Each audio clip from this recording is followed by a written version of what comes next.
ಕಿರಣ್ ಅವನ 23ನೇ ವಯಸ್ಸಿಗೆ ಕಾಲಿಟ್ಟಾಗ ಅವನ ತಂದೆ ತಾಯಿ ಅವನ ಸೋದರತ್ತೆ ಮಗಳು ಉಷಾಗೆ ಅವನನ್ನು ಮದುವೆ ಮಾಡಿ ಬಿಟ್ಟರು. ಅದಕ್ಕೆ ಕಾರಣ ಕಿರಣ್ ಮಾವ ತೀರಿ ಆಗಷ್ಟೇ 1 ವರ್ಷ ಕಳೆದಿತ್ತು. ಸಂಪ್ರದಾಯದ ಪ್ರಕಾರ ಸತ್ತ ಮನೆಯಲ್ಲಿ 1 ವರ್ಷಕ್ಕೆ ಶುಭ ಕಾರ್ಯ ಅಂದರೆ ಮದುವೆ ಮಾಡಬೇಕು ಆಗಿದ್ದ ಕಾರಣ ಇರುವ ಒಬ್ಬಳು ಹೆಣ್ಣು ಮಗಳಿಗೆ ಬೇರೆ ಕಡೆ ಸಂಬಂಧ ಬೇಡ ಅಂತ ಅವನ ಸೋದರತ್ತೆ ಅಣ್ಣನ ಮಗನಿಗೆ ಗಂಟು ಹಾಕಿದಳು. ಕಿರಣ್ ಒಬ್ಬ ಮಿಡಲ್ ಕ್ಲಾಸ್ ಫ್ಯಾಮಿಲಿ ಹುಡುಗ. ಅವನ ಸೋದರತ್ತೆ ಕೂಡ ಅದೇ ವರ್ಗಕ್ಕೆ ಸೇರಿದವರು. ಅವನ ಮಾವ ಸ್ಟ್ರೋಕ್ ಆಗಿ ಕೆಲವು ದಿನಗಳು ನರಳಿ ನಂತರ ಪ್ರಾಣ ಬಿಟ್ಟಿದ್ದ. ಅವನ ಅತ್ತೆ ಬಗ್ಗೆ ಹೇಳಬೇಕು ಎಂದರೆ ಅವಳೊಬ್ಬಳು ಹಳ್ಳಿ ಹೆಂಗಸು. 40 ವರ್ಷದ ಮಹಿಳೆ, ಹೆಸರು ಗಿರಿಜಾ. ಜೀವನ ಪೂರ್ತಿ ಎಲ್ಲೂ ಜಾಸ್ತಿ ಹೊರಗೆ ಹೋಗದೆ ಮನೆಯಲ್ಲಿ ಕೆಲಸ ಮಾಡಿಕೊಂಡು ಇದ್ದಳು. ಆಗಾಗ ಅವಳ ಗಂಡನ ಜೊತೆ ನೆಂಟರ ಮನೆಗೆ ಹೋಗಿ ಬರುತ್ತಾ ಇದ್ದಳು. ಬಿಟ್ಟರೆ 4 ಗೋಡೆ ಮಧ್ಯ ಅವಳ ಜೀವನ ಸಾಗಿತು. ಒಬ್ಬ ಮಗ ಹಾಗೂ ಇನ್ನೊಬ್ಬಳು ಮಗಳು. ಅಷ್ಟೇ ಅವಳ ಪ್ರಪಂಚ ಆಗಿತ್ತು. ಮಧ್ಯಮ ವರ್ಗದ ಜನ ಆಗಿದ್ದ ಕಾರಣ ಮದುವೆಯನ್ನು ಗಿರಿಜಾ ಮನೆಯಲ್ಲಿ ಮಾಡಿದ್ದರು. ಮದುವೆ ದಿನ ಗಿರಿಜಾ ಮಗಳನ್ನು ಕಿರಣ್ ಮನೆಗೆ ಕಳುಹಿಸುವ ಮೊದಲು ಅಡುಗೆ ಮನೆ ಅಲ್ಲಿ ಅವನ ಜೊತೆ ಒಬ್ಬಂಟಿಯಾಗಿ ನಿಂತು ಅವಳ ಗಂಡ ಸತ್ತ ಮೇಲೆ ಮಗಳ ಜೀವನ ಅದು ಇದು ಎಂಬುವ ಅಳುಕಿನ ಬಗ್ಗೆ ಅವಳ ನೋವು ತೋಡಿಕೊಂಡಾಗ ಕಿರಣ್ ಅವನ ಅತ್ತೆಯ ಕೈ ಹಿಡಿದು ತೊಂದರೆ ಇಲ್ಲ ಅತ್ತೆ, ನಾನು ನೋಡ್ಕೋತೀನಿ ಅಂತ ಭರವಸೆ ಕೊಟ್ಟ. ಗಿರಿಜಾ ಮಗಳು ಉಷಾ 20 ವರ್ಷದ ಮುದ್ದಾದ ಹುಡುಗಿ. ಮಾವಿನ ಗಾತ್ರದ ಮಾವಿನ ಹಣ್ಣು. ಬಿಳಿ ದೇಹ. ಕ್ಲೀನ್ ಶೇವ್ ಮಾಡಿದ ದೇಹ. ಮದುವೆ ರಾತ್ರಿ ಹಾಲು ಹಿಡಿದು ರೂಮ್ ಒಳಗೆ ಬಂದ ಅವಳನ್ನು ಕಿರಣ್ ಆಲಿಂಗನವನ್ನು ಮಾಡಿಕೊಂಡ ಮೊದಲ ಅನುಭವ ಆಗಿದ್ದ ಕಾರಣ ಉಷಾ ಹೆದರಿ ಹೋಗಿ ಅಳುವಾಗ ಕಿರಣ್ ಮುಂದುವರೆಯದೆ ಸುಮ್ಮನೆ ಮಲಗಿದ. ಸ್ವಲ್ಪ ದಿನಗಳು ಕಿರಣ್ ಅವಳಿಗೆ ನೋವು ಕೊಡಲು ಇಷ್ಟಪಡದೆ ಅವಳು ತಾನಾಗೆ ಒಲೆಯಲು ಪ್ರಯತ್ನ ಮಾಡುತ್ತಾ ಇದ್ದ. ಮದುವೆ ನಂತರ ಕಿರಣ್ ಅವಳನ್ನು ಕರೆದುಕೊಂಡು ಅವಳ ತವರು ಮನೆಗೆ ಹೋದ. ಗಿರಿಜಾ ಅವಳ ಗಂಡ ಸತ್ತ ಮೇಲೆ ತೆಳು ಸೀರೆ ಉಡಲು ಶುರು ಮಾಡಿದ್ದಳು. ವಿಧವೆ ಆದ ಮೇಲೆ ಹೆಚ್ಚು ಬಿಳಿ ಸೀರೆ ಉಡುತ್ತಿದ್ದ ಕಾರಣ ಸ್ವಲ್ಪ ಅಂದವಾಗಿ ಕಾಣುತ್ತಾ ಇದ್ದಳು. ಅವಳ ಮಗ ಹಾಸ್ಟೆಲ್ ಅಲ್ಲಿ ಇದ್ದು ಓದುತ್ತಾ ಇದ್ದ ಕಾರಣ ವಾರಕ್ಕೆ ಒಮ್ಮೆ ಮನೆಗೆ ಬಂದು 2 ದಿನ ಇದ್ದು ಹೋಗುತ್ತಾ ಇದ್ದ. ಹಾಗಾಗಿ ಕಿರಣ್ ಅವನಿಗೆ ಒಂದು ಮೊಬೈಲ್ ಉಪಯೋಗ ಆಗಲಿ ಎಂದು ಕೊಟ್ಟಿದ್ದ. ಕಿರಣ್ ಹಾಗೂ ಉಷಾ ಗಿರಿಜಳ ಮನೆಗೆ ಹೋದಾಗ ಗಿರಿಜಾ ಮಗಳು ಅಳಿಯನನ್ನು ಬರಮಾಡಿಕೊಂಡು ಉಪಚರಿಸಿದರು. ಸ್ವಲ್ಪ ಹೊತ್ತಿನ ನಂತರ ಪಕ್ಕದ ಮನೆ ಅವರು ಕರೆದ ಕಾರಣ ಮಾತಾಡಲು ಹೋದಾಗ ಕಿರಣ್ ಅವನ ಅತ್ತೆ ಹತ್ತಿರ ಮಾತಾಡಲು ಹೋದ. ಗಿರಿಜಾ ಅಡುಗೆ ಮನೆ ಅಲ್ಲಿ ಕೆಲಸ ಮಾಡುವಾಗ ಅತ್ತೆ, ನಾನು ನಿಮಗೆ ಒಂದು ಸೀರೆ ತಂದಿದ್ದೆ, ನೀವು ಉಡೋಡಿಲ್ಲ ಅಂತ ಉಷಾ ಹೇಳ್ತಾ ಇದ್ಲುವ ಅಂದ.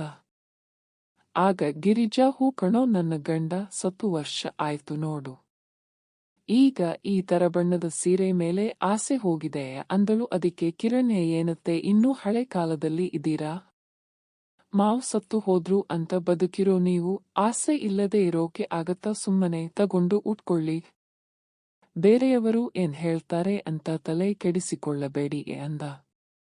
ಆಗ ಗಿರಿಜಾ ಸ್ಮೈಲ್ ಮಾಡುತ್ತಾ ಅವನ್ ಕೈ ಅಲ್ಲಿ ಇದ್ದ ಸೀರೆ ತಗೊಳ್ಳುವಾಗ ಅದರಲ್ಲಿ ಅವಳ ಕಲ್ಲಂಗಡಿ ಆಕಾರ ಸ್ಪಷ್ಟವಾಗಿ ಕಾಣುವಾಗ ಅದನ್ನ ಕಿರಣ್ ನೋಡುವಾಗ ಗಿರಿಜಾ ಅವಳ ಸೆರಗು ಮುಚ್ಚಿದಾಗ ಕಿರಣ್ನ ಅತ್ತೆ, ನಾನು ಹೊರಗೆ ಹೋಗಿ ಬರ್ತೀನಿಯೇ ಎಂದು ಅಲ್ಲಿಂದ ಹೊರಟು ಹೋದ.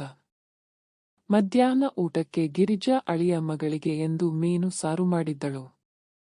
ಅದನ್ನ ನೋಡಿ ಅತ್ತೆ, ಸೂಪರ್ ಆಗಿದೆ ಊಟ ಎಂದು ಕಿರಣ ಹೋಗಳಿದ್ದ. ಗಿರಿಜಾ ಯಾವಾಗ್ಲೂ ಏನಾದ್ರೂ ಕೆಲಸ ಮಾಡುತ್ತಾ ಇರುತ್ತಾ ಇದ್ದಳು. ಹಾಗಾಗಿ ಆ ದಿನ ಸಂಜೆ ಮನೆ ಹೊರಗೆ ಕೆಲಸ ಮಾಡುವಾಗ ಉಷಾ ಪಕ್ಕದ ಮನೆಗೆ ಹೋಗಿದ್ದಳು. ಕಿರಣ್ ಅವನ ಅತ್ತೆ ಕೆಲಸ ಮಾಡುವುದು ನೋಡುತ್ತಾ, ಅತ್ತೆ, ಮದುವೆ ಫೋಟೋಸ್ ನೋಡ್ತೀರಾ ಎಂದು ಕೇಳಿದಾಗ ಗಿರಿಜಾ, ಓ ಬಂದಿದ್ದೀಯಾ ತೋರಿಸು ಅಂದಾಗ ಕಿರಣ್ ಬನ್ನಿ ಅಂದಾಗ ಗಿರಿಜಾ ಕೈ ಒರೆಸಿಕೊಂಡು ಎದ್ದು ಒಳಗೆ ಹೋದಳು. ಕಿರಣ್ ಬೆಡ್ರೂಮ್ ಒಳಗೆ ಹೋಗಿ ಫೋನ್ ತಗೊಂಡು ಮೊಬೈಲ್ ಅಲ್ಲಿ ಮದುವೆ ಫೋಟೋಸ್ ತೆಗೆಯುತ್ತಾ ಇರಲು ಗಿರಿಜಾ ಅವನ ಮುಂದೆ ನಿಂತು ಬಗ್ಗಿ ನೋಡುತ್ತಾ ಇದ್ದಳು. ಆಗ ಕಿರಣ್ ಅತ್ತೆ ಯಾಕೆ ಹಾಗೆ ನೋಡ್ತಾ ಇದ್ದೀರಾ, ಬನ್ನಿ ಕೂತ್ಕೊಳ್ಳಿ ಎಂದು ಅವಳ ಕೈ ಹಿಡಿದು ಅವನ ಪಕ್ಕದಲ್ಲಿ ಕೂರಿಸಿಕೊಂಡ. ಕಿರಣ್ ಒಂದು ಕೈ ಅಲ್ಲಿ ಫೋನ್ ಹಿಡಿದು ಅವಳಿಗೆ ಫೋಟೋ ತೋರಿಸುತ್ತಾ ಇನ್ನೊಂದು ಕೈ ಅವಳ ತೊಡೆ ಮೇಲೆ ಇಟ್ಟಿದ್ದ. ಗಿರಿಜಾ ಅದಕ್ಕೆ ರಿಯಾಕ್ಟ್ ಮಾಡದೆ ಫೋನ್ ನೋಡುತ್ತಾ ಇರಲು, ಆಗ ಅದ್ರಲ್ಲಿ ಗಿರಿಜಾ ಹಾಗೂ ಅವಳ ಮಗಳು ಕೆಲವು ಹೆಂಗಸರು ನಿಂತಿದ್ದ ಫೋಟೋಸ್ ಬರಲು. ಕಿರಣ್ ಅತ್ತೆ ಇದ್ರಲ್ಲಿ ಯಾರು ತುಂಬಾ ಸೂಪರ್ ಆಗಿ ಕಾಣ್ತಾರೆ ಹೇಳಿ ಅಂದಾಗ, ಗಿರಿಜಾ ಇನ್ಯಾರು, ನೀನ್ ಹೆಂಡತಿ, ನನ್ನ ಮಗಳು ಉಷಾ ಅಂದಾಗ, ಕಿರಣ್ ಅಲ್ಲ ಅತ್ತೆ ನೀವು ಅಂದು ಸ್ಮೈಲ್ ಮಾಡಿದಾಗ, ಗಿರಿಜಾ ಅವನ ಕೈಗೆ ಹೊಡೆದು ಸುಮ್ನೆ ಇರೋ, ತಮಾಷೆ ಮಾಡಬೇಡ ಅಂದಳು. ಅಳಿಯನ ದಿಢೀರ್ ಮುತ್ತಿಗೆ ಗಿರಿಜಾ ಗಾಬರಿಗೊಂಡು ಕೂಡಲೇ ಎದ್ದು ಅಲ್ಲಿಂದ ಹೊರಟು ಹೋದಾಗ, ಕಿರಣ್ ಅಯ್ಯೋ ಏನ್ ಮಾಡ್ದೆ ಈಗ ನಾನು ಎಂದು ತಲೆ ಮೇಲೆ ಕೈ ಇಟ್ಟು ಕೂತ. ಆದರೆ ಸ್ವಲ್ಪ ಹೊತ್ತು ಬಿಟ್ಟು ಹೊರಗೆ ಹೋದಾಗ ಗಿರಿಜಾ ಅವನಿಗೆ ಟೀ ಹಾಗೂ ತಿನ್ನಲು ತಿಂಡಿ ತಂದು ಕೊಟ್ಟು ಅಡುಗೆ ಮನೆ ಸೇರಿದಳು. ಅವಳ ನಾರ್ಮಲ್ ವರ್ತನೆ ನೋಡಿ ಕಿರಣ್ಗೆ ಸ್ವಲ್ಪ ಧೈರ್ಯ ಬಂದಿತ್ತು.